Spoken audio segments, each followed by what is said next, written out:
The ground gives way beneath a mammoth. One moment, an animal heavier than a delivery truck is charging across firm earth. The next, its front legs vanish into a hidden pit, its body crashes forward, and a wall of dust swallows everything.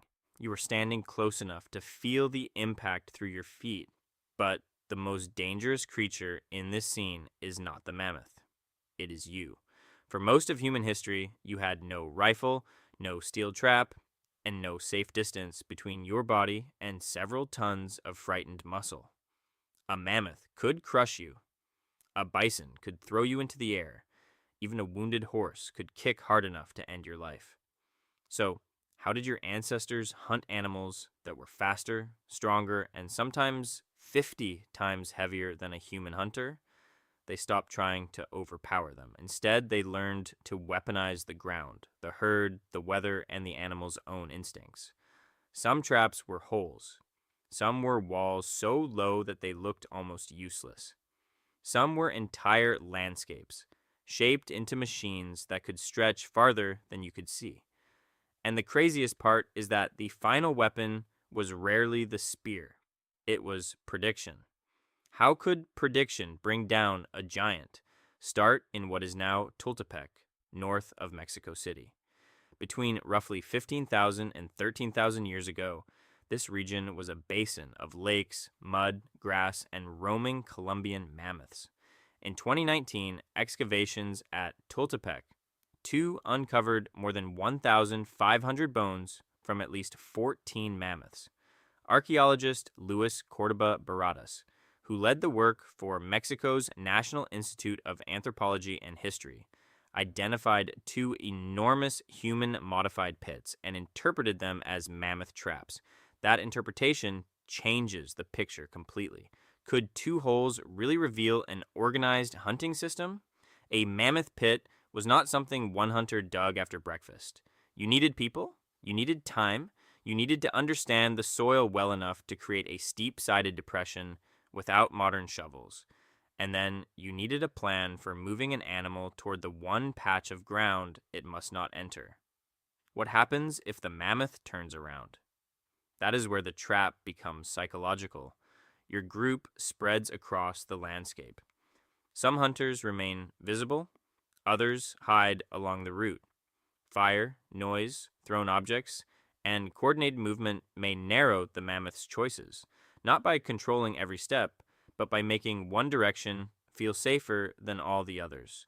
The animal sees danger behind and open ground ahead. The open ground is the lie. What does the animal discover when escape becomes the trap?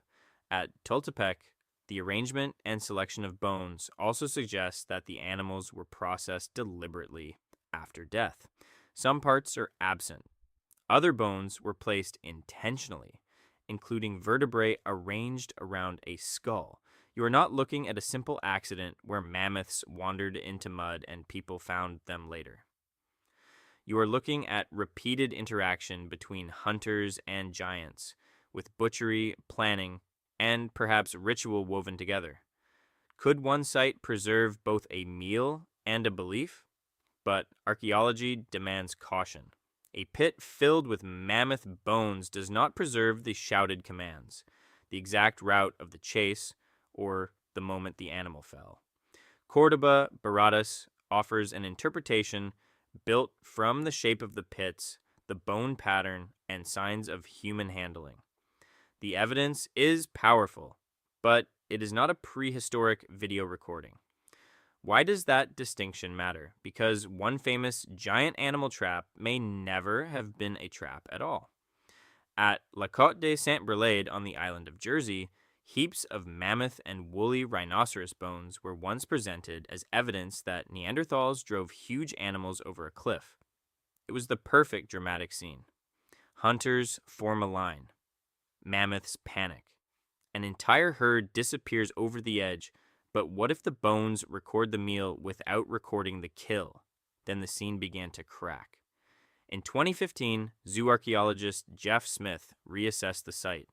Zoo archaeology simply means reading animal bones to reconstruct how humans and animals interacted. Smith found clear evidence that Neanderthals butchered mammoths there, but he argued that the way those animals were acquired remained uncertain. The cliff drive story was possible, not proven. Your ancestors were clever, but they were not characters in an action movie. Where then can you see a trap written directly onto the land? That makes the traps with visible architecture even more extraordinary. Across the deserts of Jordan, Saudi Arabia, Syria, and beyond, thousands of long stone lines spread over the land. From the ground, many barely rise above your ankle. From the air, they form vast funnels that early pilots thought looked like children's kites. Archaeologists now call them desert kites. How can walls lower than your knee stop a wild herd? Imagine approaching one as an animal. Two low walls begin far apart, sometimes hundreds of meters from each other. They are not high enough to imprison you. They do not need to be. As you move forward, the walls slowly converge, guiding your herd toward a narrow entrance, an enclosure, and carefully positioned pits at the edges. Why would a gazelle obey a wall it could jump over? Because a herd under pressure does not inspect architecture like an engineer. It follows movement. Each animal watches the bodies beside it. The walls define a direction, while human drivers turn hesitation into momentum. Once the herd compresses, the escape choices shrink with every second. What happens when every animal copies the fear of the one beside it? The trap is built from behavior. At Jibal al-Khashabiyah in southeastern Jordan, excavated pit traps had carefully built stone interiors and reached depths of roughly 1.5 meters or more. Charcoal from one kite placed its use around 7000 BC. The walls, enclosure, pits, slopes, and approach route worked as a single system. How do you design a machine too large to see from one position? Then archaeologists found something even stranger. Rémy Crassard, Wael Abu-Azizeh, Olivier Barge, and their colleagues studied engravings discovered near desert kites in Jordan and Saudi Arabia. Published in 2023, their research concluded that the engraved stones showed nearby kites from above and in proportion. In plain language, someone created a small, accurate picture of a structure too large to see all at once from the ground. You are looking at planning made visible. One Jordanian engraving was carved into a limestone slab weighing about 92 kilograms. The lines reproduce the funnel and the enclosure. Marks around the edge represent pit traps. The researchers describe these images as the oldest known scaled plans of human-made megastructures. Why carve the trap into stone? Perhaps the image helped people explain the hunt.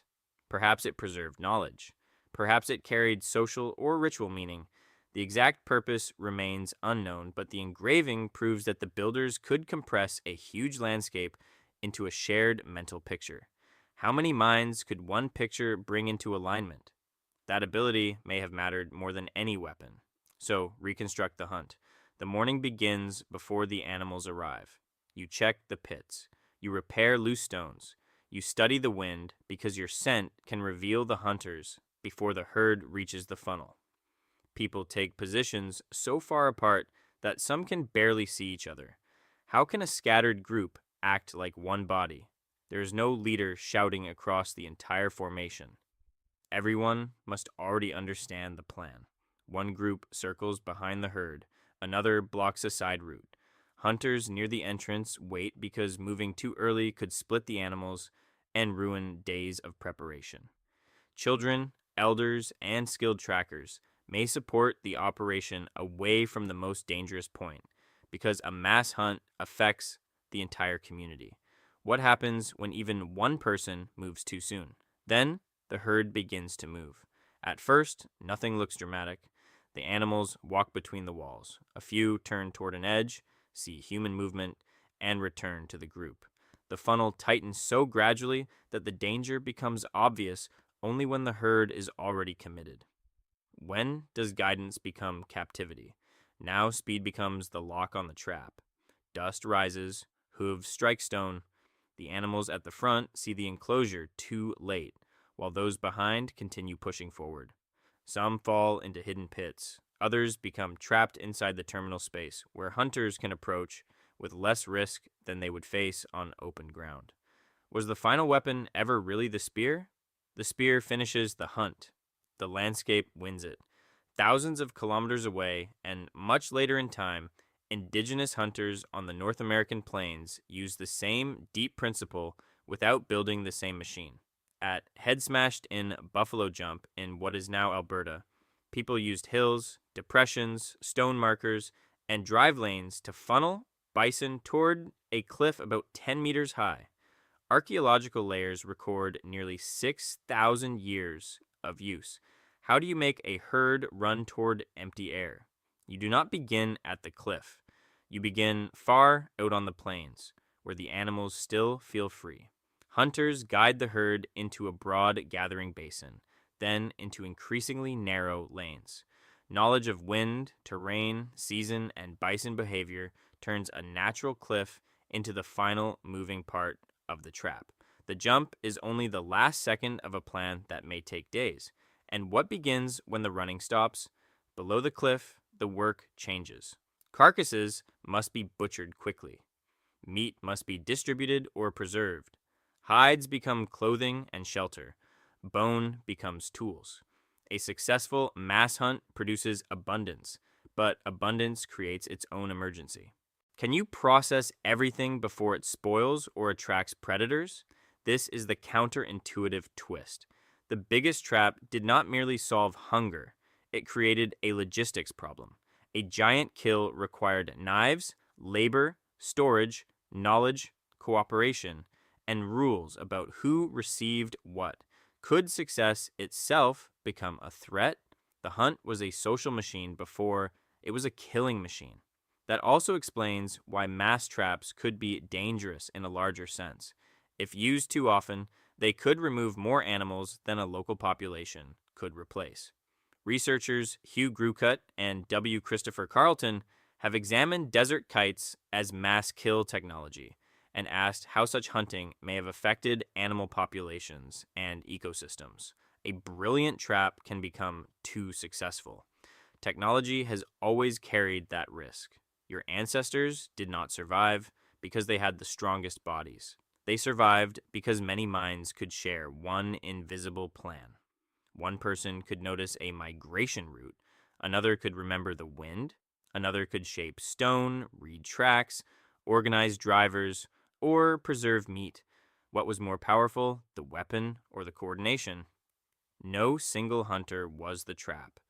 The trap was the agreement between them. That ancient pattern still surrounds you. Your roads funnel movement.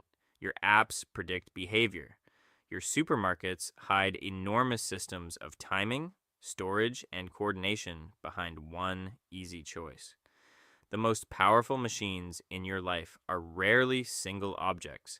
They are landscapes of people and information that guide what happens next. How often do you notice the systems steering you? And just like a low stone wall in the desert, the system works best when you barely notice it. So, when you picture an ancient hunter facing a giant animal, do not picture a lonely hero raising a spear. Picture dozens of people standing beyond sight of one another, each trusting the same plan. Picture an animal choosing what appears to be open ground. Picture intelligence stretched across the landscape. The ground gives way beneath a mammoth, but the real trap was built long before its feet touched the earth.